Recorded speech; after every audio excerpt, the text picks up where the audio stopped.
Slovenskí veľkopodnikatelia sa arogantne rozhodli, že Slovensko vrátia späť v čase do 19. storočia a z ľudí spravia úplných otrokov. Kompletne zošaleli. Oni chcú ľuďom skrátiť obednú pauzu na 15 minút. Sa s koňom zrazili? A čo ešte, drahí moji? 16-hodinový pracovný čas, telesné tresty, bičovanie, detská práca? Nestačí, ako zdierate robotníkov? Nestačí, že tu vyhadzujete ľudí z práce iba preto, lebo odmietajú duhové ideológie? Nestačí, že vám rastú zisky a aj tak sa v kuse tvárite, že je vám málo? Skoro som spadol zo stoličky, keď dnes premiér Robert Fico prezradil, že vy si prorastové opatrenia predstavujete tak, že budete ešte viac vykorisťovať svojich zamestnancov a budete nútiť ľudí, aby sa stihli nájsť za 15 minút. Zatiaľ čo vy budete chodiť na luxusné večere a kupovať si jachty a Mercedesy, že?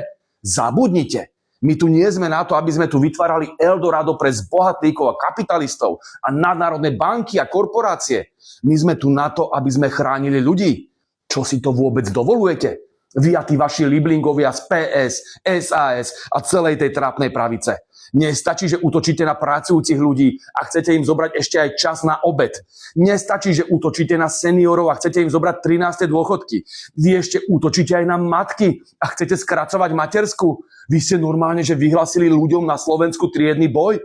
Toto je šialené, čo stvárate. Problém slovenskej ekonomiky nie je v tom, že by ste málo vykorisťovali ľudí. Ani v tom, že by ste priveľa prispievali na chod štátu. Problém je v tom, že nemecká ekonomika padá a celú Európu valcuje konkurencia z Číny, lebo ste zaspali vývoj, drahí moji. Diletanti z Bruselu sa odstrihli od lacných ruských energií a ťahajú nás všetkých do pekla. Toto nevyriešiš tým, že do robotníka narveš rohlík za 15 minút a že ho budeš bičovať na dvore. Ani tým, že dieťaťu zoberieš jeho mamu, nech ide čím skôr z materskej a otročiť pre nadnárodný kapitál. Nie, toto nie je riešenie. Toto je len spôsob, ako tu vytvoriť prehnitý neoliberálny manchesterský kapitalizmus, aby ste si mohli ešte viac pakovať vačky. Také nebude, vážený. My sme ľavičiari a budeme chrániť pracujúcich ľudí, seniorov a rodiny pred vašou veľkopodnikateľskou aroganciou a nenážratosťou.